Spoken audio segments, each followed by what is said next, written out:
लोग यहां तक कह रहे हैं कि यूपी बिहार आके दिखाओ ना, पटक के मारेंगे तुमको। लोगों का गुस्सा इसलिए है क्योंकि सालों से लोग यही तमाशा देख रहे हैं और अब लोग कह रहे हैं कि यह नौटंकी बहुत हो गई, अब बर्दाश्त नहीं करेंगे। जो लोग भाषा के नाम पर आग लगा रहे हैं, मासूमों को पीट कर शेर बन रहे हैं, उनका हिसाब किताब जल्दी ही हो जाएगा। क्योंकि यह कौन सा तरीका है कि किसी को मराठी नहीं आती तो उसे पीटने शुरू कर दीजिएगा। भारत में हर कहीं के लोग हर जगह काम के लिए जाते हैं। काम करने के लिए गया आदमी पहले अपने रहने खाने का ठिकाना देखेगा, पहले अपने लिए ट्यूशन लगवाएगा कि फलाने जगह जा रहे हैं तो भाषा सीख लें। और पूरे देश में इतनी भाषाएं बोली जाती हैं, हर जगह जाके भाषा सीखते रहे। किसी की नौकरी बेंगलोर में लगे तो जाके कर्नाटक में वहां पर जो है कन्नड़ा सीखेगा, फिर केरल जाएगा तो मलयालम सीखेगा, महाराष्ट्र जाएगा तो मराठी सीखेगा, उड़ीसा में जाएगा तो उड़िया सीखेगा। काम करेगा कि खाली भाषा सीखते रहेगा? क्योंकि लोग जो है राज ठाकरे जैसे और उनके गुंडे जो हैं वो पीट देंगे। भाई भाषा तो रहते रहते आम आदमी थोड़ा बहुत सीख ही जाता है, लेकिन इसके लिए जबरदस्ती करना, मारपीट करना, यूपी बिहार के लोगों को टारगेट करना, ये सारा कुछ तमाशा सिर्फ और सिर्फ राजनीति के लिए तो हो रहा है। क्योंकि मुंबई में अभी बीएमसी के चुनाव होने और सालों से मुंबई में जिन्होंने धाक जमाई थी उनका डिब्बा गोल है। इसलिए देखिए, जो राज ठाकरे और उद्धव ठाकरे एक दूसरे को देख नहीं सकते थे, सालों साल अलग रहे, वो अचानक एक हो गए और ये मारपीट वाला कांड शुरू कर दिया। राज और उद्धव ने मराठी कार्ड रिचार्ज किया, मराठी भाषा के नाम पर गुंडागर्दी कर रहे हैं, मराठी अस्मिता के मुद्दे को हवा दे रहे हैं जिससे अपनी राजनीति चमका सके। लेकिन राज ठाकरे और उद्धव ठाकरे में बाल ठाकरे जैसा करिश्मा नहीं है, इसलिए भाषा के नाम पर आग लगाने का फॉर्मूला अपना रहे हैं। लेकिन अब यह फॉर्मूला भी चलने वाला नहीं, क्योंकि यूपी बिहार के लोगों को पीटने वालों को अब उसी भाषा में यूपी बिहार के लोग भी जवाब दे रहे हैं। बीजेपी सांसद निशिकांत दुबे ने तो राज ठाकरे को खुली चुनौती दे दी कि हिम्मत है तो महाराष्ट्र से बाहर निकल के दिखाओ ना। यानी यह बवाल बढ़ता ही जा रहा है, रुक नहीं रहा है। बवाल इस हद तक चला गया कि मारा मारी, प्रदर्शन, हंगामा, आज बहुत कुछ हुआ है भाई। और इस बवाल का एक ट्रेलर देखिए, फिर आपको बताता हूं यह बवाल हो क्यों रहा है, कौन क्या कह रहा है, कैसी कैसी चीजें हो रही हैं इस देश में। भाषा की पॉलिटिक्स, जाति की पॉलिटिक्स, अलग लेवल पे मामला बिगाड़ने का प्रयास हो रहा है। और इसलिए क्योंकि मोदी के डर से ये लोग जो है ना घबराए हुए हैं कि हम तो खत्म हो जाएंगे। पहले ट्रेलर देखिए।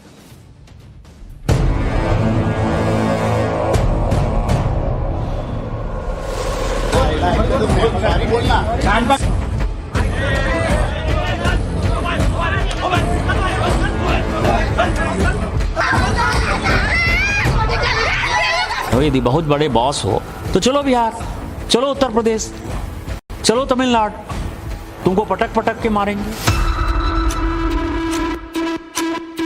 कि दुबे है कौन? दुबे को क्या अथॉरिटी दिया है क्या यहाँ के हिंदी भाषिकों ने? महाराष्ट्र का मिजाज ऐसा है कि इस प्रकार के प्रयोग यहाँ चलेंगे नहीं। जो मराठी आदमी है वो बड़े दिल का है।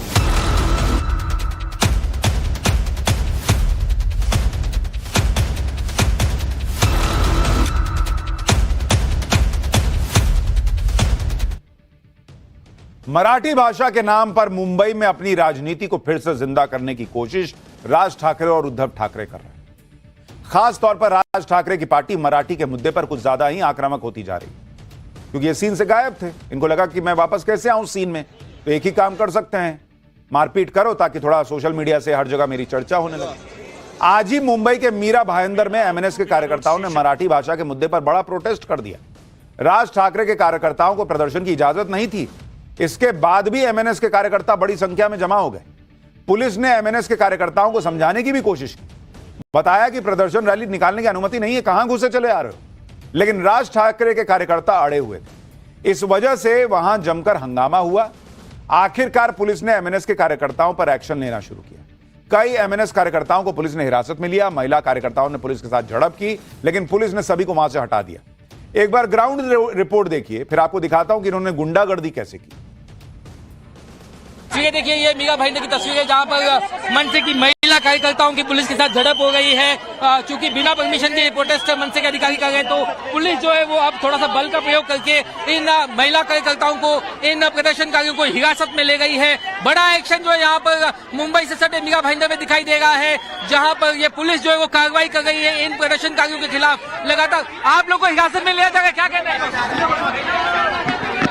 देखिए, तो ये आपने तस्वीरें देखी। साफ तौर पर मुख्यमंत्री देवेंद्र फडणवीस ने भी कहा कि इस प्रोटेस्ट को कोई परमिशन नहीं थी, कोई इजाजत नहीं थी। यही वजह है कि यहाँ पर इन लोगों को हिरासत में लिया जा रहा है और सैकड़ों की तादाद में जो मनसे के कार्यकर्ता इकट्ठा हुए हैं। इसके ठीक पहले सुबह 9 बजे तक 45 लोगों को हिरासत में लिया गया था, जिसमें कई कार्यकर्ता, कई नेता मनसे के शामिल थे। उसके बावजूद यहाँ पर जो भीड़ इकट्ठा हुई है, उस भीड़ को काबू में करने के लिए पुलिस जो है वो यहाँ पर कई बल का इस्तेमाल कर रही है।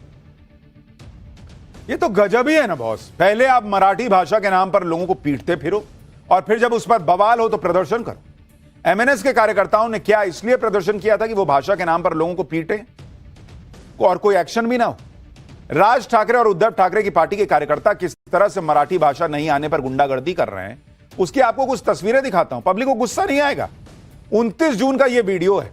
एक दुकानदार को एमएनएस के कार्यकर्ता मारते हुए दिख रहे हैं। आरोप है कि एमएनएस कार्यकर्ताओं ने गुजराती दुकानदार से मराठी बोलने के लिए कहा। नहीं बोलने पर दुकानदार को थप्पड़ मारने लगे। क्यों भाई? तुमको किसने अथॉरिटी दी कि तुम वो गुजराती अगर मराठी नहीं बोलेगा तो तुम मारोगे? देख रहे हैं, एक में मुंबई के व्यापारी भाषा के नाम पर गुंडागर्दी के खिलाफ प्रोटेस्ट कर रहे हैं, दूसरी तरफ गुंडागर्दी करने वाली पार्टी प्रोटेस्ट कर रही है। गजब ही चल रहा है महाराष्ट्र में। एक तो तुम पीट रहे हो, पब्लिक विरोध कर रही है कि तुम किस बात का मार रहे हो जी, तो तुम उतर गए प्रोटेस्ट करने सिर्फ ये नौटंकी करने के लिए, दिखाने के लिए महाराष्ट्र के लोगों को कि हम तुम्हारे बहुत बड़े हितैषी हैं, हम मराठी मानुष के साथ खड़े हैं। ये मार मार के तुम मराठी मानुष के साथ खड़े हो और मराठी मानुष खुद इनके साथ नहीं खड़ा। अभी दिखाऊंगा ये राज ठाकरे की पार्टी की क्या पॉलिटिकल हैसियत हो गई आज की डेट में कि ये सब नौटंकी करनी पड़ रही। राज ठाकरे और उद्धव ठाकरे शायद अब ये समझ रहे हैं कि उनको कोई जवाब नहीं देगा, लेकिन ये बाल ठाकरे का दौर नहीं है। राज ठाकरे को उन्हीं की भाषा में जवाब दिया जा रहा है। बीजेपी सांसद निशिकांत दुबे ने भाषा के नाम पर मारपीट करने पर राज ठाकरे को आड़े हाथों लिया। निशिकांत दुबे ने कहा कि अगर राज ठाकरे में हिम्मत है ना, खुद को इतना बड़ा बॉस मानते हो तुम, तो महाराष्ट्र से बाहर आके दिखाओ। उनको पटक पटक के मारा जाएगा। सुनिए एक बार बीजेपी सांसद को। और यदि आप में ज्यादा हिम्मत है तो आप हिंदी भाषी को मारते हो तो उर्दू भाषी को भी मारो, तमिलियन को भी मारो, आप जो है तेलुगु वाले को भी मारो। आप जो इस तरह की घटिया हरकत कर रहे हो, और मैंने हमेशा कहा है कि जब अपने घर में हो, महाराष्ट्र में हो, यदि बहुत बड़े बॉस हो तो चलो बिहार, चलो उत्तर प्रदेश, चलो तमिलनाडु, तुमको पटक पटक के मारेंगे। हम मराठी का सम्मान करते हैं, मराठी एक आदरणीय भाषा है, और ये उद्धव ठाकरे और राज ठाकरे जो कर रहा है, इससे घटिया कोई काम नहीं हो सकता है, और हम इसका प्रतिकार करते हैं। और यदि उनमें हिम्मत है, जो मैंने आपको कहा है, यदि उनमें हिम्मत है तो बगल में जो है माहिम इलाके में चले जाएं और माहिम की दरगाह के सामने जो है किसी हिंदी भाषी और उर्दू भाषी को पीट कर दिखा दें। निशिकांत दुबे खुला कह रहे हैं भाई कि यूपी बिहार आए राज ठाकरे, पटक पटक के मारा जाएगा उनको। वो तो ये भी कह रहे हैं, और वो अकेले नहीं कह रहे हैं। थोड़ी देर अभी 2 दिन पहले भी जब ये सब हुआ था तो नीतीश राणे ने भी कहा था कि खाली हिंदू को मारते हुए हैं, मुस्लिम भीड़ वाले इलाके में, मुस्लिम बहुल इलाके में जाके इनकी हिम्मत नहीं होती इनके कार्यकर्ताओं की जाके बोले कि जरा मराठी बोल के दिखा। वहां एक बार गया था, एक उसको पकड़ के कान से माफी मंगवाया गया था। निशिकांत दुबे के बयान ने महाराष्ट्र की राजनीति में हंगामा मचा दिया। राज और उद्धव ठाकरे की राजनीति को निशिकांत दुबे ने खुला चैलेंज दिया, जिससे उद्धव ठाकरे की पार्टी बौखला गई। निशिकांत के चैलेंज पर संजय राउत ने कहा कि निशिकांत दुबे है कौन? क्या महाराष्ट्र के हिंदी भाषी लोगों ने निशिकांत को बोलने के लिए अथॉरिटी दी है? संजय राउत ने आरोप लगाया कि निशिकांत दुबे ने मराठी लोगों का अपमान किया है। सुनिए संजय राउत को। दुबे को क्या अथॉरिटी दिया है कि यहाँ के हिंदी भाषिकों ने? वहाँ बैठकर आप बात करते हो। यहाँ के जो हिंदी भाषी नेता है, मैं उनसे अपील करता हूँ, दुबे का जो वक्तव्य है उसका निषेध करो आप। मुझे आश्चर्य है महाराष्ट्र के मुख्यमंत्री और उनके पूरे कैबिनेट का, एक आदमी भारतीय जनता पार्टी का सांसद वहाँ बैठकर महाराष्ट्र के बारे में, मराठी आदमी के बारे में, मराठी मानुष के बारे में घटिया बातें करता है और आप चुप बैठे हो। आप कौन से मुख्यमंत्री हो? संजय राउत पूछ रहे हैं कि निशिकांत दुबे है कौन, इसको किसने अथॉरिटी दी ये सब बोलने की? संजय राउत से कोई पूछे कि संजय राउत और उनकी पार्टी को किसने अथॉरिटी दी गुंडागर्दी करने की और लोगों को मारने की? आपकी पार्टी तो सिंगल लार्जेस्ट पार्टी भी नहीं है कि हम मान लें कि इतना बड़ा बहुमत है आपके पास कि पब्लिक, महाराष्ट्र की पब्लिक की आप आवाज हैं। आपकी पार्टी को तो पब्लिक ने रगड़ के रख दिया चुनाव में। ऑथराइज किया जी कि आप जाके मारिए जिसको हिंदी, जिसको मराठी नहीं आ रही है, हिंदी बोल रहा है तो उसको मारिए। किसने ऑथराइज किया? लेटर है पब्लिक का। भाषा के नाम पर समाज को बांटने का अधिकार इनको किसने दिया? जैसे को तैसा जवाब मिला तो संजय राउत अथॉरिटी और अधिकार दिखाने लगे। निशिकांत दुबे पर मराठी भाषा के अपमान का आरोप लगाने लगे, जिसका जवाब महाराष्ट्र के सीएम फडणवीस ने दिया। देवेंद्र फडणवीस ने कहा कि निशिकांत दुबे ने एमएनएस के लिए बयान दिया था कि जिस तरह की हरकतें कर रहे हो यूपी बिहार आओगे तो पटक के मारा जाएगा।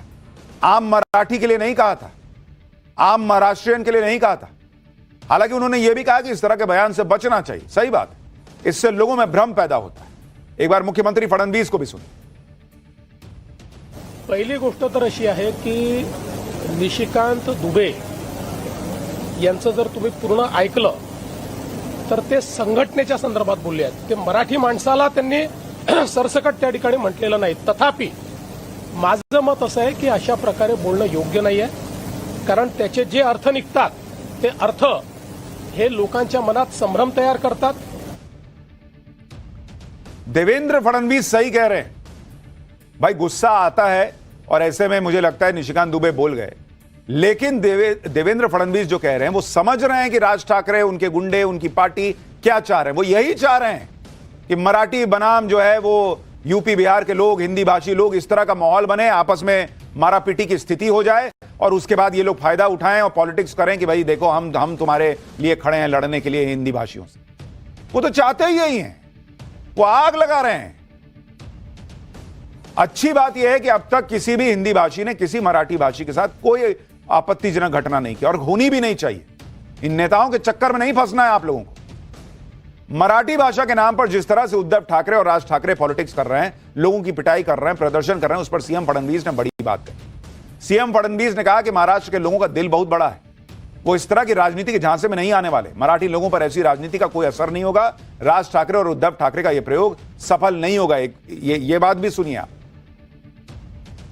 महाराष्ट्र का मिजाज ऐसा है कि इस प्रकार के प्रयोग यहाँ चलेंगे नहीं।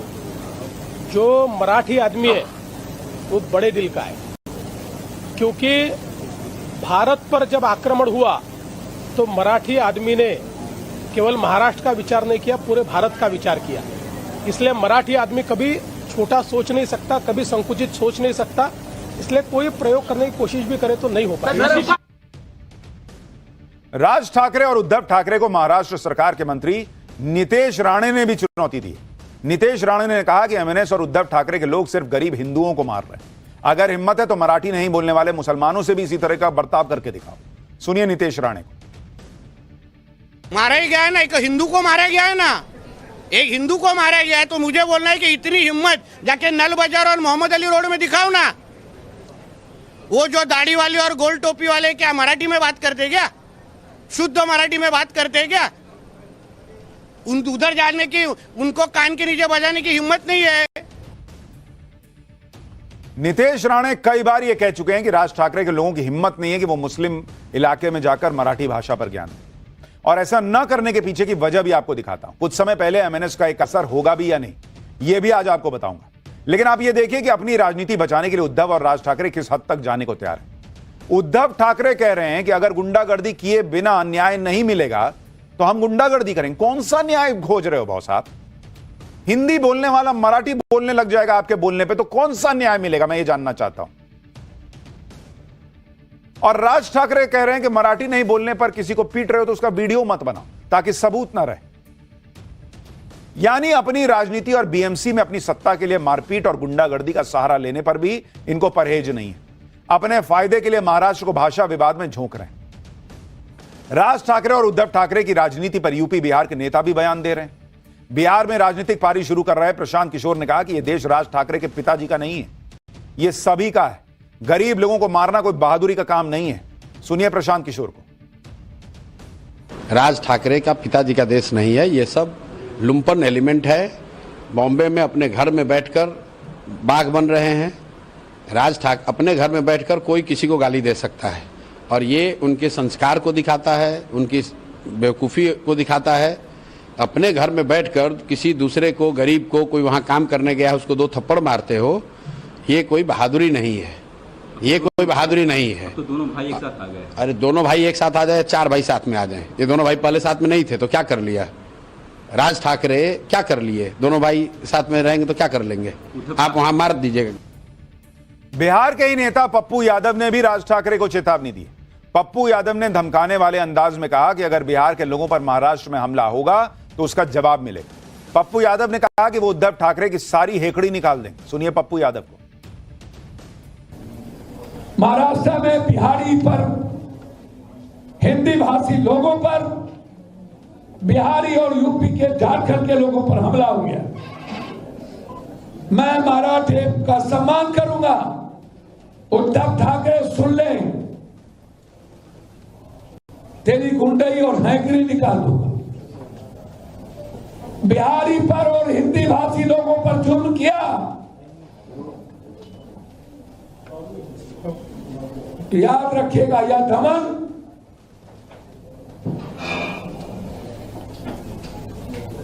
रण बड़ा भीषण होगा, जीवन या मरण होगा, जंग होगा, आर पार होगा। पप्पू यादव कह रहे हैं कि उद्धव ठाकरे की हेकड़ी निकाल देंगे। अरे बॉस, हेकड़ी बाद में निकालिएगा, पहले राहुल गांधी को कहिए कि उनको इंडिया अलायंस से निकाल कर दिखाएं, उद्धव ठाकरे को, उनकी शिवसेना को। इतना अगर बिहारियों की और यूपी के लोगों की चिंता है आपको और जो हो रहा है उसको गलत मानते हैं। बीजेपी नेता और भोजपुरी अभिनेता दिनेश लाल यादव निरहुआ ने भी भाषा के नाम पर राजनीति करने के लिए राज ठाकरे पर निशाना साधा। दिनेश लाल यादव निरहुआ ने कहा कि यह गंदी राजनीति बंद होनी चाहिए, अगर किसी में दम है तो वो उनको महाराष्ट्र से निकाल के दिखाए। निरहुआ ने कहा कि वो मराठी नहीं बोलते हैं और महाराष्ट्र में ही रहते हैं, किसी में दम है तो निकाल कर दिखाए। अगर कोई इस तरह की बात करता है और किसी में दम है तो हमको महाराष्ट्र से निकाल के दिखाए। अगर मराठी नहीं बोलने पर, मैं नहीं बोलता हूं मराठी, मुझे निकाल के दिखाओ। कोई, मैं किसी भी नेता को खुला चैलेंज देता हूं कि अगर तुम्हारे अंदर दम है तो मैं मराठी नहीं बोलता हूं, महाराष्ट्र से निकाल के दिखाओ मुझे, रहता हूं वहीं। तो ये गंदी राजनीति नहीं करनी चाहिए। महाराष्ट्र में मराठी भाषा के नाम पर एमएनएस की खुलकर गुंडागर्दी चल रही है और यह ऐसे वक्त में है जब 20 साल बाद उद्धव ठाकरे और राज ठाकरे एक साथ आ गए। इनको लग रहा है कि ये मोदी के लिए चैलेंज बन जाएंगे, लेकिन लोग कह रहे हैं कि राज ठाकरे का हाथ थामकर उद्धव ठाकरे कौन सा तीर मार लेंगे। क्योंकि आप देखिए कि राज ठाकरे की पार्टी एमएनएस ने 2009 में पहली बार विधानसभा चुनाव लड़ा, तब उनको 13 सीट आई थी, 6% से भी कम का वोट। साल 2014 आते आते पब्लिक को समझ में आ गया कि यह आदमी किसी काम का नहीं है, 1 सीट आई थी भाई को और 3% के करीब वोट था। 2019 में 1 सीट आई, वोट शेयर 2.25% रह गया और घट गया। 2024 तक में पब्लिक को, महाराष्ट्र की पब्लिक को समझ में आ गया कि यह आदमी और इसकी पार्टी 1 सीट देने लायक भी नहीं है, तो 0 सीट आई और वोट शेयर घट के 1.5% रह गया। और इनके कार्यकर्ता जाके मार रहे हैं हिंदी नहीं बोलने पर। संजय राउत को इनसे पूछना चाहिए कि 1.5% का वोट शेयर है तुम्हारा भाई, तुम कौन हिसाब से वहां पर मराठी मानुष की आवाज बने घूम रहे हो। 2024 के विधानसभा चुनाव में उद्धव ठाकरे की शिवसेना भी सीधे 56 सीटों से घटकर 20 सीट पे आ गई। 20 सीट तो आया खुद संजय राउत की पार्टी को बॉस, और वो पूछ रहे हैं कि फलाना कैसे जो है वो ठेकेदार बना है हिंदी भाषियों का, आप मराठी भाषियों का ठेका कैसे लेके बैठे हो। 20 सीट तो आई है तुमको और वोट शेयर मात्र 10% था इनका, और ये चले हैं मराठी मानुष की आवाज बनने। आंकड़ों से साफ साफ दिख रहा है कि ना तो उद्धव ठाकरे की हालत ठीक है ना राज ठाकरे की। महाराष्ट्र की पब्लिक इनको घास डालने को तैयार नहीं, और इसीलिए मजबूरी में यह सब नौटंकी हो रही है पॉलिटिक्स में कि खुद के बलबूते तो दोनों ने सिर्फ डाउनफॉल ही देखा कि भाई नरेंद्र मोदी के रहते बीजेपी की इस पॉलिटिक्स में हम तो खत्म हो गए। तो एक काम करते हैं, मारपीट करते हैं, हंगामा करते हैं, शायद पब्लिक सोचे कि हम उनके लिए कुछ अच्छा सोच रहे हैं, क्योंकि ये वापस मिले क्यों। 2024 के महाराष्ट्र विधानसभा चुनाव में उद्धव ठाकरे को उम्मीद थी कि शिंदे गुट की बगावत के बाद सहानुभूति का वोट मिलेगा और मुंबई में बड़ी जीत हासिल करेंगे, जो कि उनका पहले से गढ़ रहा है। लेकिन विधानसभा चुनाव के नतीजों ने उद्धव ठाकरे के बीएमसी वाले सपने को भी बड़ा झटका दिया। विधानसभा चुनाव में 29% वोट शेयर के साथ मुंबई की 36 में से सबसे ज्यादा 15 सीटें बीजेपी जीत गई। शिवसेना उद्धव गुट सिर्फ 23% वोट शेयर के साथ 10 सीट जीत पाई मुंबई में, जो इनका गढ़ होता था। इसी विधानसभा चुनाव में मुंबई के अंदर राज ठाकरे की पार्टी को 7% वोट मिले, सीट आई अंडा 0। यानी आंकड़ों के हिसाब से अगर विधानसभा चुनाव उद्धव और राज साथ मिलकर लड़ लेते तो उनका कंबाइंड वोट शेयर बीजेपी से ज्यादा हो जाता। तो इनको लग रहा है कि हम ऐसा कर लेंगे तो एक बीएमसी बची है वहां शायद बच जाएंगे, नहीं तो सारी दुकान तो बंद हो चुकी। इसी सबक को समझते हुए ये लोग सोच रहे हैं कि हम साथ आ जाते हैं, और उनके निशाने पर यही बीएमसी चुनाव है। बीएमसी चुनाव को लेकर हालिया सर्वे रिपोर्ट्स भी यही बता रही है। सर्वे एजेंसी वोट वाइब के मुताबिक अगर आगामी बीएमसी चुनाव में शिवसेना, उद्धव गुट और एमएनएस अलग अलग चुनाव लड़ती हैं तो एक बार फिर बीएमसी में बीजेपी ही सबसे बड़ी पार्टी बनेगी। बीजेपी को करीब 30% वोट मिलेंगे, शिवसेना, उद्धव गुट को 24% और एमएनएस को 11%। यानी बीएमसी चुनाव में दोनों साथ आ गए तो दोनों को मिलाकर 35% वोट मिल सकता है, ऐसा अनुमान है। लेकिन अगर अकेले लड़े तो भाई बचने का कोई स्कोप नहीं। तो दोनों ने कहा कि यार मिल जाते हैं, कम से कम बीएमसी जिसका इतना बजट है वहां तो बैठे हैं कम से कम। इसलिए राज ठाकरे और उद्धव ठाकरे साथ आ गए और इनको लगा कि साथ आ गए तो माहौल कैसे, वाइब कैसे क्रिएट होगा, माहौल कैसे बनेगा। तो वही अपना पुराना मारा पीटी वाला काम शुरू कर दो। मराठी भाषा के नाम पे पीटो, एमएनएस का वोट बैंक बढ़ जाएगा, इनको लग रहा है। लेकिन यही तो आप पहले करके इस हाल तक पहुंचे। यूपी बिहार के लोगों को निशाना बनाकर राज ठाकरे बताना चाह रहे हैं कि देखो मराठियों का मसीहा मैं हूं, मराठी अस्मिता की बात तो सिर्फ मैं कर रहा हूं। लेकिन खुद ठाकरे परिवार के पूर्वजों का ताल्लुक कहां से है, इसके बारे में पत्रकार लेखक धवल कुलकर्णी ने अपनी किताब द कजन्स ठाकरे में बताया। ठाकरे परिवार के पूर्वज मगध से महाराष्ट्र पहुंचे थे, जो वर्तमान में बिहार है, वही पहले मगध होता था। तो इनके खुद के पूर्वज बिहारी हैं भाई। ठाकरे परिवार नंद डायनेस्टी के आखिरी शासक महापद्म नंद के शासन के दौरान मगध से आए थे। बाल ठाकरे के पिता केशव ठाकरे चंद्रसेनिया कायस्थ प्रभु जाति से थे। पहले इनका सरनेम ठाकरे था, जिसकी स्पेलिंग थी THAKRE, लेकिन एक अंग्रेज लेखक विलियम मेकपीस से प्रभावित होकर इन्होंने अपना सरनेम जो है उसकी स्पेलिंग चेंज कर दी और उसको कर लिया THACKREY। यानी ये तो खुद बिहारी हैं भाई, पूर्वज इनके बिहारी थे, ऊपर से इनका सरनेम भी अंग्रेजों से प्रभावित है। लेकिन राज ठाकरे यूपी बिहार के लोगों को मारकर नौटंकी कर रहा है। अब ऐसे तो करोड़ों भारतीय विदेश में काम करते हैं। किसी को जर्मनी में जाके काम करेगा, जर्मनी नहीं आएगी तो मारा जाएगा उसको। फ्रांस में जाके फ्रेंच नहीं आएगी तो मारिएगा उसको। महाराष्ट्र के लोग भोजपुरी नहीं बोलेंगे तो क्या बिहार में काम नहीं करेंगे? राज ठाकरे शायद भूल गए हैं कि खुद बाल ठाकरे ने कहा था कि मैं महाराष्ट्र में मराठी हो सकता हूं लेकिन भारत में हिंदू। बाल ठाकरे का यह पुराना बयान अब वायरल हो रहा है, सुनिए एक बार। हिंदुस्थानामध्ये आम्ही हिंदू आहोत आणि महाराष्ट्रामध्ये आम्ही मराठी आहोत। गुजरातमध्ये तुम्ही गुजराती असाल पण महाराष्ट्रामध्ये सोडून द्या, गुजरातमध्ये तुम्ही गुजराती आहात आणि संपूर्ण देशामध्ये तुम्ही हिंदू आहात। बंगालमध्ये तुम्ही बंगाली असाल पण हिंदुस्थानामध्ये तुम्ही हिंदू आहात। ही हिंदू भूमिका घेतल्याशिवाय तुम्हाला जगता येणार नाही।